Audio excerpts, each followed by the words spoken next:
অষ্টম শ্রেণীর ভাই বোনেরা, আজকে আমি তোমাদের সাথে আলোচনা করব তোমাদের বাংলা টেক্সট বইয়ের হাওয়ার গান কবিতাটি, বুদ্ধদেব বসুর হাওয়ার গান কবিতাটি।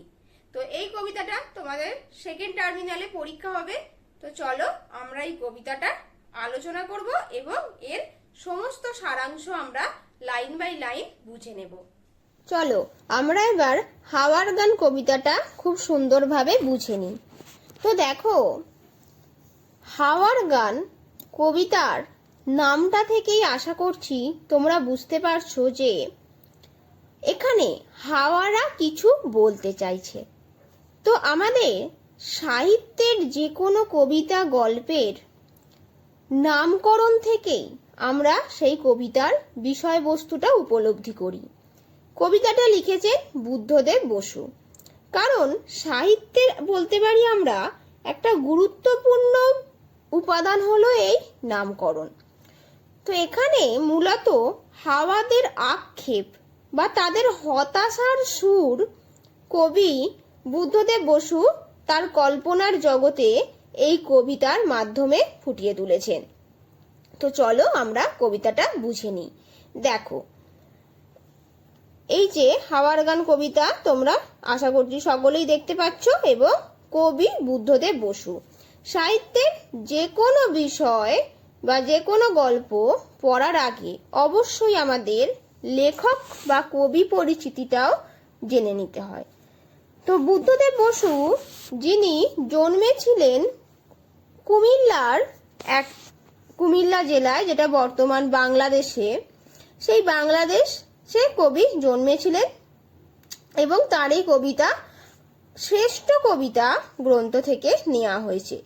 তোমাদের টেক্সট বইয়ে কবি পরিচিতি দেওয়া আছে, সেখান থেকে তোমরা দেখে নেবে। তো চলো আমরা মূল কবিতায় চলে আসি। দেখো,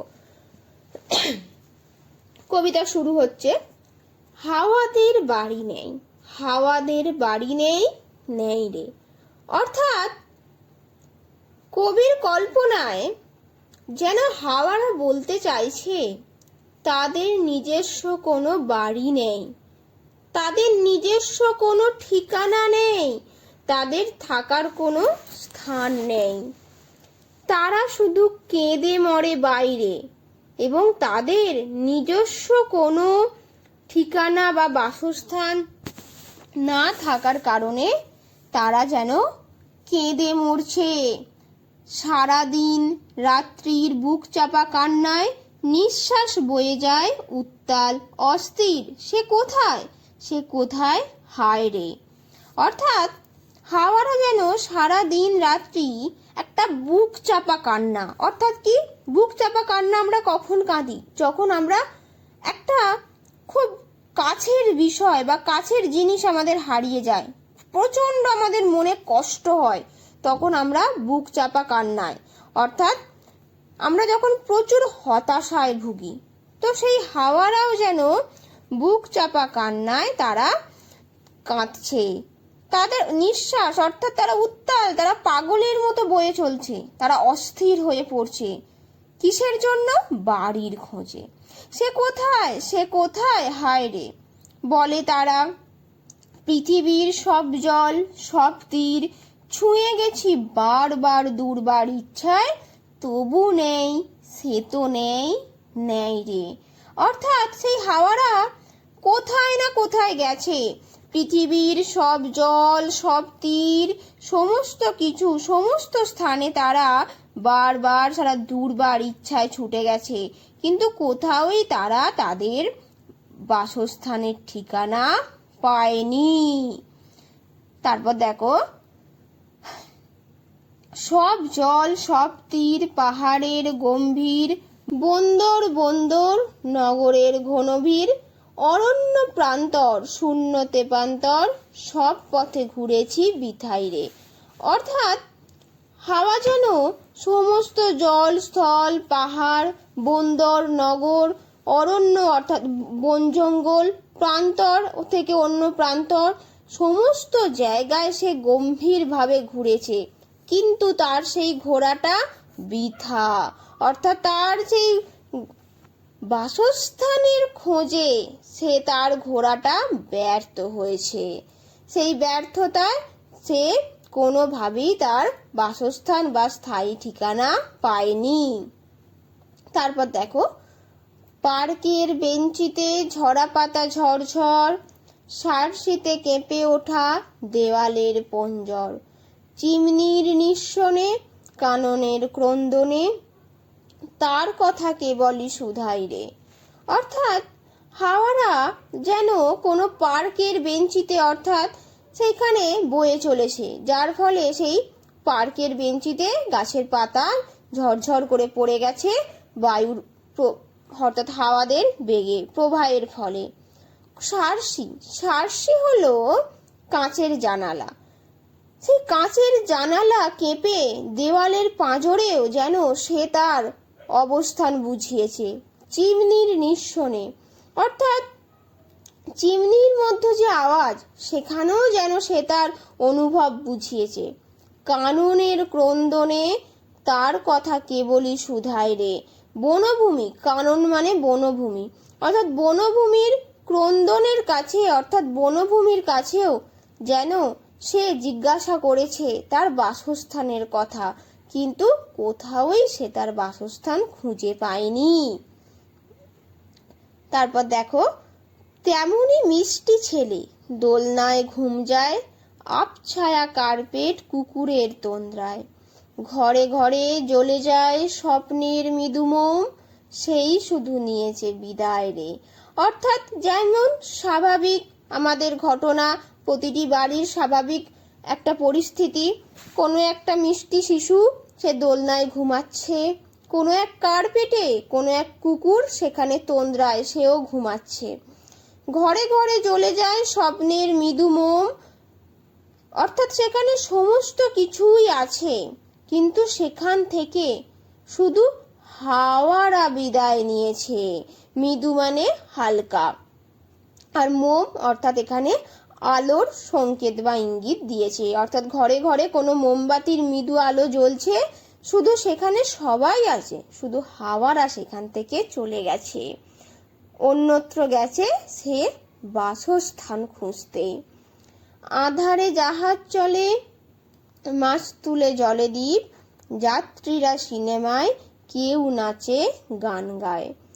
অর্থাৎ অন্ধকারের মধ্যে জাহাজ চলছে, মাছ তুলে দ্বীপ জ্বলছে, যাত্রীরা কেউ সিনেমায় গেছে, আবার কেউ নাচ গান করতে গেছে।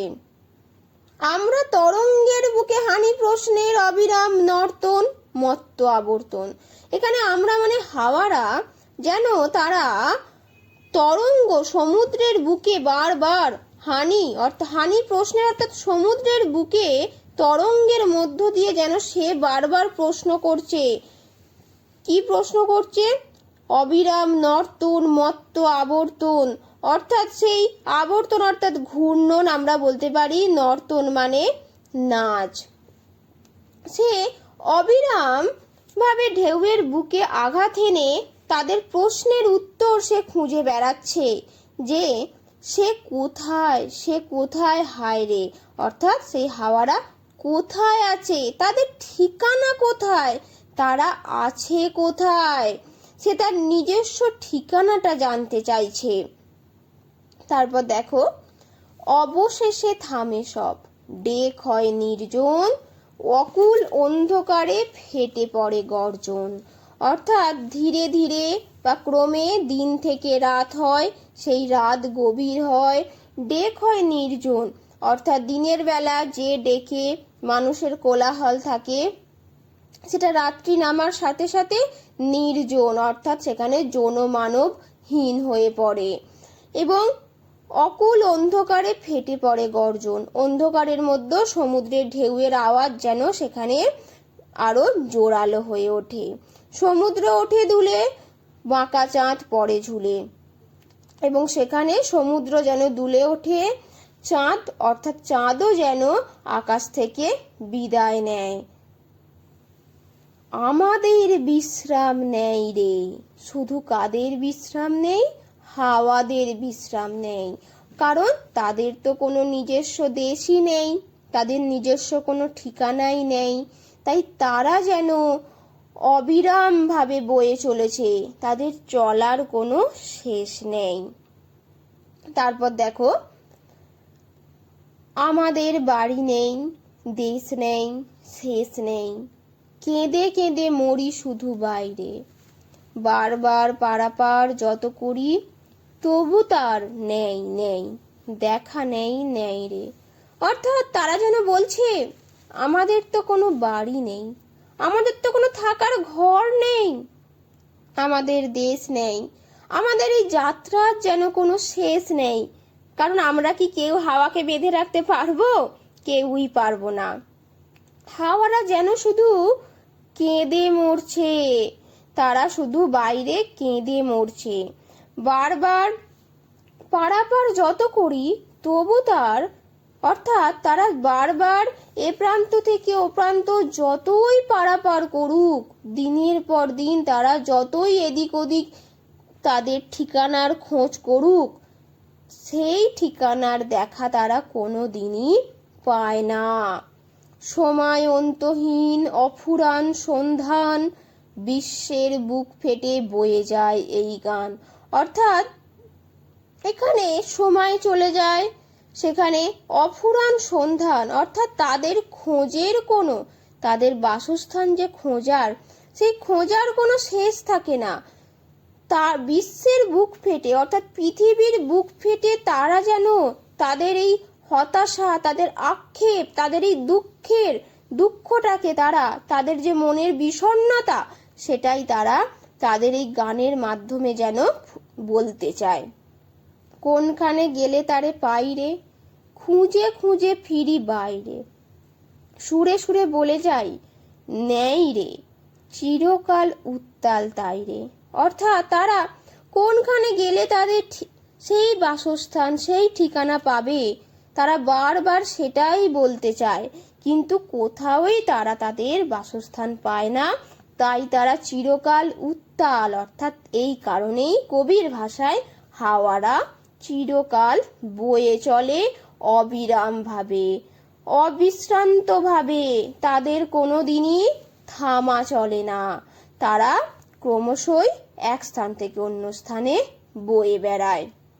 সুতরাং আমরা কি বলতে পারি, এই সমগ্র কবিতাটি, এখানে কবি বলতে চেয়েছেন হাওয়াদের হৃদয়ের বা মনের বেদনাকে, তাদের মনের দুঃখকে, তাদের যেন সেই মনের বেদনা এই কবিতার মাধ্যমে ঝরে পড়েছে গানের মাধ্যমে। সুতরাং এখানে হাওয়ার গান হলেও হাওয়ার গানটা কিন্তু বেদনার গান, তাদের মনের দুঃখের গান। আর এইভাবেই কবিতাটা ব্যঞ্জনাধর্মী নামকরণের দিক থেকে সার্থক হয়ে উঠেছে। আশা করছি তোমরা এই কবিতাটা খুব ভালোভাবে বুঝতে পেরেছো। আমার ভিডিওটা যদি ভালো লাগে অবশ্যই লাইক করে দিও এবং আমার চ্যানেলটি সাবস্ক্রাইব করে দিও। সকলে ভালো থেকো, সুস্থ থেকো এবং মনোযোগ সহকারে পড়াশোনা করো। ভূগোলের ক্লাসগুলোর পাশাপাশি বাংলার ক্লাসটি কেমন লাগলো অবশ্যই কমেন্টে জানিও।